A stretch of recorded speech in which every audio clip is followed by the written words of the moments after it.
Hi, welcome to our channel. మనం ఈ రోజులో చూస్తుంటే ప్రతి ఇంట్లో తల్లిదండ్రులు పిల్లలని గంటల కొద్దీ సెల్ ఫోన్ చూస్తున్నారని, రాత్రులు 12-1 గంటల వరకు నిద్రపోకుండా ఫోన్లు చూస్తున్నారని వాళ్ళని తిట్టడం.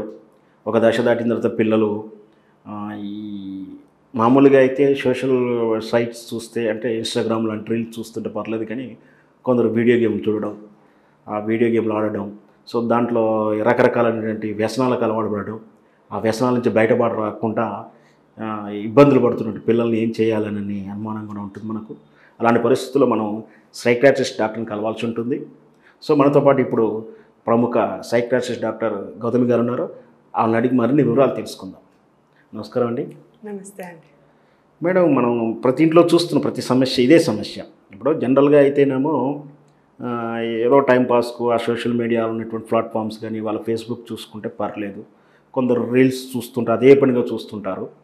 సో అదే పర్వాలేదు, కానీ కొందరు మాత్రం ఆ స్టేజ్ దాటేసి ఆ వీడియో గేమ్స్ కానీ దాంట్లో ఇట్లాంటి రకరకాల గేమ్స్ ఉన్నాయి, డబ్బులు పెట్టి ఆడడం లేదా బెట్టింగ్ చేసుకోవడం, లేదంటే ఇక రకరకాల పోర్నో సైట్స్ రకరకాలు చూస్తూ అడక్ట్ అవుతుంటారు. దాంట్లో బయటపడలేకుండా పిల్లలు బయటపడలేని దశకు వచ్చిన తర్వాత కానీ తల్లిదండ్రులు గ్రహిస్తున్నారు. సో ఈ అలవాట్లు ఏంటి, దీని నుంచి ఎలా బయటపడాలి, దీని గురించి ఎలా చెప్పగలుగుతారు? ఓకే, మీరు అబ్సల్యూట్లీ కరెక్ట్ అండి. సో యాక్చువల్లీ ఇదంతా ఇంటర్నెట్ కనెక్షన్, ఆబ్వియస్లీ టెక్నాలజీ వల్ల మనది డిజిటల్ ఇండియా కూడా మనం ప్రమోట్ చేస్తున్నాం. సో డిజిటల్ ఇండియా వల్ల మనకి చాలా బెనిఫిట్స్ కూడా ఉన్నాయి, రైట్? ఫ్యామిలీస్తో మనం కనెక్ట్ అవ్వటము, ఈజీగా వేరే వాళ్ళతో కమ్యూనికేట్ చేయటం. కోవిడ్లో కూడా మనం చూసాం స్కూల్స్ పిల్లలు ముఖ్యంగా ఇప్పుడు పిల్లలకు సెల్ ఫోన్ చేతికి అఫీషియల్గా అంటే తల్లిదండ్రులకు ఇష్టం లేకుండా ఇవ్వాల్సింది ఎందుకు వచ్చిందంటే కోవిడ్ పరిస్థితుల్లో డిజిటల్ ఎడ్యుకేషను మొత్తం కూడా సెల్ ఫోన్లోనే లెసన్స్, హోంవర్క్స్ ఇవ్వడం. సో ఆటోమేటిక్గా ఎంత పేదవాడైనా ఫోన్ కొనుక్కోవాల్సిన పరిస్థితి ఏర్పడింది ఆ రోజుల్లో. ఎగ్జాక్ట్లీ. సో మేము అప్పటి నుంచే ఈ కేసెస్ అన్నీ చాలా ఇంక్రీజ్ చూసాం, లైక్ డ్రమాటిక్గా మాకు ఇంక్రీజ్ అయినాయి. అందరూ పేరెంట్స్ అయినా వచ్చి మాకు కంప్లైంట్ చేయటం, మా బాబు పాప మంచిగా ఉండేవారు, మంచిగా చదువుకునేవారు, కానీ రీసెంట్గా కోవిడ్ తర్వాతనే మొబైల్ ఫోన్ అడిక్షన్ అయిపోవటం, వాడే మాటలు, లేకపోతే చదువు మీద అస్సలు ఇంట్రెస్ట్ ఉండకపోవటము, ఇంకా ఏమైనా అంటే అరవటం మా మీద, రైట్? సో యాక్చువల్లీ మన ఇండియాలో నిజంగా కోవిడ్ వల్లే ఇదంతా స్టార్ట్ అయింది. కోవిడ్ తర్వాత యాక్చువల్లీ కోవిడ్లో ఏమైందంటే because of the whole lockdown procedure, right? ఏమైందంటే పిల్లలకి ఏమీ దొరకలేదు, ఒక మెథడ్ బయటకు వెళ్ళి ఆడుకోవటం లేదు, వేరే ఫ్రెండ్స్ ఫ్యామిలీస్తో కనెక్ట్ అవ్వటం లేదు, అందరు ఇంట్లోనే ఉండాలి. అట్ ద సేమ్ టైం అమ్మలు నాన్నలకి డబుల్ రెస్పాన్సిబిలిటీస్ అయిపోయినాయి.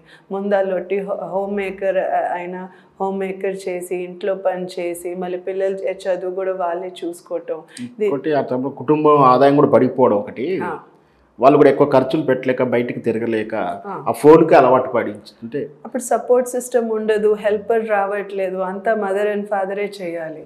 సో ఆ టైంలో కన్వీనియన్స్ కోసము ఫోను ఒకటేమో స్కూల్ పర్పస్లో ఇవ్వాల్సిందే, రైట్? అది ఒక మ్యాండేటరీ అప్పుడు. But at the same time evening టైంలో కూడా కొంతమంది పేరెంట్స్కి అది ఈజియర్ ఆప్షన్ లాగా కనిపించింది. పిల్లలు ఫోన్లో ఎంగేజ్ ఉంటే వాళ్ళని డిస్టర్బ్ చేయరు, వాళ్ళ పని చేసుకోవచ్చు, రైట్? కొంతమందికి 2-3 చిల్డ్రన్, చిన్న బేబీస్ ఉన్నారు. ఆ టైంలో most of the times we see మాల్స్లో కూడా మేము చూస్తాం, రెస్టారెంట్స్లో కూడా చూస్తాం, బాబు పాపకి ఫోన్ ఇచ్చేస్తే వాళ్ళు ఫోన్ చూసుకుంటూ ఉంటారు, పెద్దలు తింటూ ఉంటారు, రైట్? సో ఆ టాడ్లర్ ఏజ్ గ్రూప్లో కూడా ఫోన్ ఇచ్చేయటం. అవును, మరి 3 సంవత్సరాలు 2 సంవత్సరాల పిల్లలు కూడా 2-3 years 2-3 years పిల్లలు కూడా ఫోన్ చూస్తేనే, ఆ లైట్ చూస్తేనే కానీ వాళ్ళ ఏడుపు ఆగిపోతుంది, వాళ్ళు మమ్మల్ని డిస్టర్బ్ చేయరు, వాళ్ళు ఒక పీస్ఫుల్ మీల్ తినొచ్చని వాళ్ళ ఏడుపు ఆపటాక మోస్ట్ కామన్లీ. బట్ దీనివల్ల ఆబ్వియస్లీ చాలా డిసడ్వాంటేజెస్ మనకి తెలుసు, రైట్? ఆ టైంలో ఇమీడియట్గా అయితే మనం ఇస్తున్నాం, బట్ తర్వాత డిసిప్లిన్ చేయడానికి వెళ్ళినప్పుడు ఆ పిల్లలు ఊరుకోరు. ఇన్ని రోజులు మీరు ఫోన్లు ఇచ్చి ఇప్పుడు సడన్గా నువ్వు ఫోను, అదే ఇప్పుడు వాళ్ళు ఏడుపు ఆపడానికి ఇచ్చిన ఫోను మళ్ళీ ఆపితే వీళ్ళు ఏడవలసిన పరిస్థితి వస్తుంది. అవునవును, యూఆర్ వెరీ రైట్. మనం న్యూస్లో కూడా చూసాము, నాకు ఫోన్ కొనివ్వండి లేకపోతే చేయి కోసుకుంటాను, లేకపోతే టీవీ పగలగొడతాం, ఇట్లాంటి న్యూస్ ఆర్టికల్స్ మనకి రోజు కనిపిస్తూ ఉంటాయి. జనరల్గా ఏమవుతుందంటే the age of rule psychiatrist and psychologist ఏమంటారంటే 2 years బిలో అసలు స్క్రీన్ టైం ఇవ్వకూడదు. 2 years తర్వాత కూడా వెరీ మినిమం 1 hour 1 hour కూడా ఎక్కువ నేను చెప్తున్నాను, బట్ ఫర్ ఎనీ పర్పసెస్ అది కూడా ఎడ్యుకేషనల్ కాంటెంట్, ఎట్లాంటి కాంటెంట్ పిల్లలు చూస్తున్నారు. సో కొన్ని డూస్ అండ్ డోంట్స్ ఉంటాయి పేరెంట్స్ కూడా. స్క్రీన్ ఆబ్వియస్లీ అస్సలు స్క్రీన్ టైం ఇవ్వకుండా టెక్నాలజీ నుంచి దూరం ఉండటం it's not possible for today's generation of పిల్లలు బికాస్ ఆఫ్ స్కూల్ పర్పస్ అయినా ఏదైనా. బట్ కొన్ని డూస్ అండ్ డోన్స్ మెయింటైన్ చేస్తే మనము హెల్తీగా హ్యాపీ చైల్డ్ని మనం పెంచవచ్చు. సో ఒకటేమో ఫస్ట్ స్క్రీన్ టైం మనం లిమిట్ చేయాలి, వాళ్ళు చూసే కాంటెంట్ మనం లిమిట్ చేయాలి, ఏజ్ అప్రోప్రియేట్ కాంటెంట్ పిల్లల కోసం, రైట్. నాకు రీసెంట్గా ఇన్అప్రోప్రియేట్ థింగ్స్ కూడా పిల్లలు గూగుల్ చేస్తున్నారు, రైట్. సో ఈ మధ్య చాలా సైబర్ సాఫ్ట్వేర్స్ వచ్చేసినాయి, పేరెంట్స్కి సాఫ్ట్వేర్ ప్రోగ్రామ్స్ వచ్చేసినాయి, వాళ్ళ పిల్లల్ని ఎట్లా కంప్యూటర్ని ఎట్లా సెటప్ చేయాలి, ఫోన్ని ఎట్లా సెటప్ చేయాలి, పిల్లలు ఆ వెబ్సైట్స్లో ఎంటర్ అవ్వనీయకుండా, right. Most of the times ఇంకోటి ఇంపార్టెంట్ రూల్ ఏంటంటే ఫ్యామిలీ టైము, రైట్. ఎక్కువ ఫ్యామిలీ టైము ఉంటాము, రైట్. అట్లీస్ట్ 1 hour మీల్స్ తీసుకునేప్పుడు ఫోన్లు ఉండకూడదు, టీవీలు ఉండకూడదు, వాళ్ళు కలిసి వాళ్ళు కూర్చొని మాట్లాడుకోవటం. అట్ ద సేమ్ టైము ఎక్కువ పడుకునే ముందు మేక్ షూర్కి ఆ టెక్నాలజీ అయినా మొబైల్ అయినా ట్యాబ్ అయినా పడుకునేటప్పుడు తీసుకెళ్ళకూడదు బెడ్రూమ్లోకి. సో ఇట్లాంటి కొన్ని కన్సిస్టెంట్ రూల్స్ మనం మెయింటైన్ చేయాలి. వీక్ డేస్లో స్కూల్ డేస్లో ఫోన్లు మొబైల్ కనెక్షన్స్ మొబైల్ కనెక్టివిటీ ఇదంతా మనం లిమిట్ చేయాలి. అండ్ వీకెండ్స్లో ఇస్తే కూడా ఒక సర్టెన్ ఎక్స్టెంట్ ఒక what ever the family decides, each family different ఉంటుంది, పేరెంట్స్ ఇద్దరు కలిసి డిసైడ్ చేయాలి. అప్పుడు మనము వాళ్ళు డిసైడ్ చేసిన ఆ టైం వాళ్ళకి ఇవ్వాలి. ఓకే మేడం, కొంచెం పిల్లల్లో అప్పుడప్పుడు సడన్గా వాళ్ళలో న్యూన్యత భావం కానీ డల్ అవ్వడం కానీ జరుగుతుంది. ఇది ఎట్లా ఉంటుందంటే వాళ్ళు సైకాలజికల్గా డిస్టర్బెన్స్ అయ్యారా, లేకపోతే ఇంకేదన్నా ప్రమాదం ఉందా, ఇట్లాంటిది ఎట్లా తల్లిదండ్రులు అవగాహన చేసుకోవాలంటారు? అంటే ఉన్నట్టుండి వాళ్ళు సంతోషంగా చులాకీగా ఉండేవాళ్ళు సడన్గా ఒక 4-5 రోజులు ఏం మాట్లాడకుండా మౌనంగా ఉంటారు. అసలు ఏమైందంటే వాళ్ళు చెప్పరు. అంటే ఇట్లాంటి సెల్ ఫోన్ అలవాట్లు కానీ ఇంకేదైనా జరిగి ఉండవచ్చు అని తల్లిదండ్రులు ఎలా అవేర్ కావాలంటారు? You're very right regarding this. రీసెంట్గా ఒక మల్టీనేషనల్ స్టడీ కూడా జరిగింది. ఆల్మోస్ట్ ఒక 10-20 కంట్రీస్ చూశారు. పిల్లలు వాళ్ళ సోషల్ మీడియా కాదు, టెక్నాలజీ ఎప్పటి నుంచి ఫస్ట్ మొబైల్ ఫోన్ ఎప్పుడు ఇచ్చారు వాళ్ళకి. సో ఎంత యంగర్ ఏజ్లో ఇచ్చారో అంత వాళ్ళకి పెద్ద అయినాక సైకలాజికల్ ప్రాబ్లమ్స్ పెరుగుతా పోయినాయి.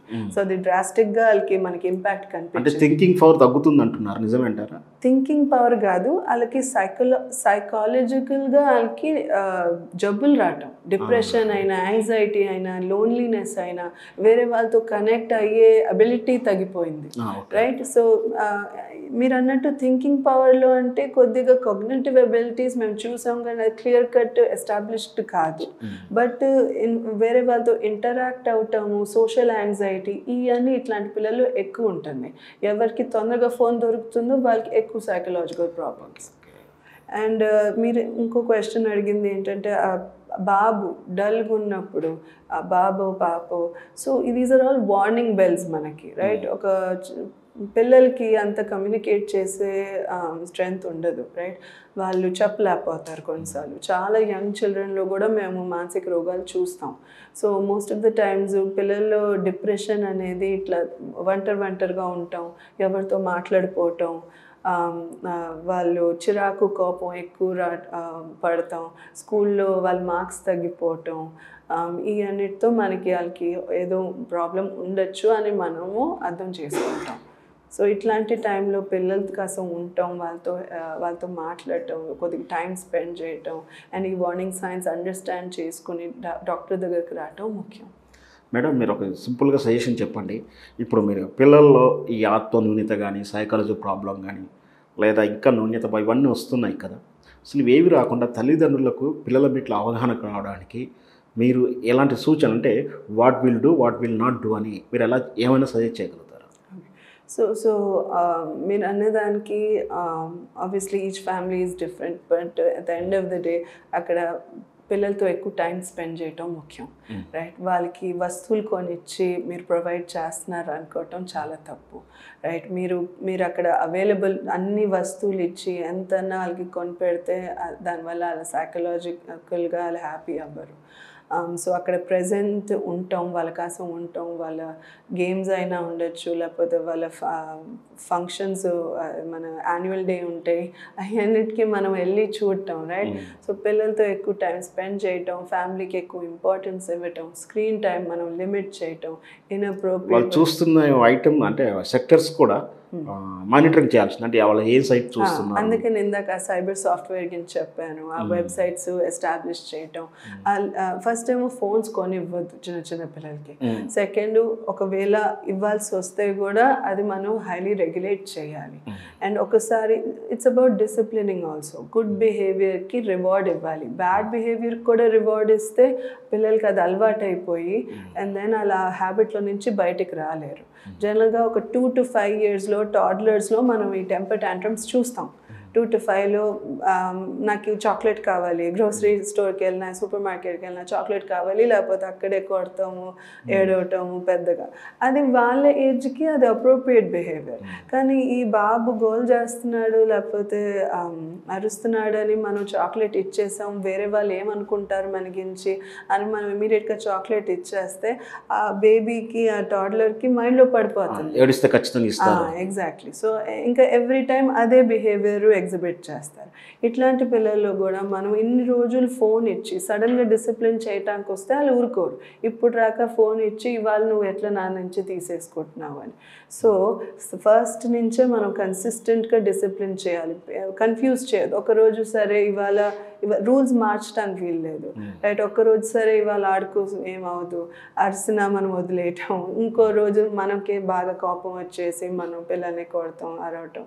సో కన్సిస్టెంట్గా మనం పేరెంటింగ్ చేయాలి. ఇద్దరు పేరెంట్స్ సేమ్ రూల్స్ పెట్టాలి, రైట్? పిల్లలు కూడా మంచిగా అర్థమవుతుంది, ఎవరి దగ్గర వెళ్ళి వాళ్ళకి కావాల్సింది ఎవరిని అడగాలో కూడా తెలుసు, ఏ పేరెంట్ దగ్గరికి వెళ్ళాలో కూడా తెలుసు. సో ఇద్దరు ఒక వైఫ్ అండ్ హస్బెండ్ కలిసి డిసైడ్ చేయాల్సి. ఓకే మేడం, థ్యాంక్ యూ అండి. Thank you. ఇదండి మన పిల్లల్లో అలవాట్ల కోసం సెల్ ఫోన్ లాంటి డిజిటల్ ఐటమ్స్ కానీ నెట్ ఏది ఇచ్చినా కూడా దాని మీద ఖచ్చితంగా మనకు మానిటరింగ్ ఉండాలి పేరెంట్స్ అని చెప్తున్నారు డాక్టర్ గారు.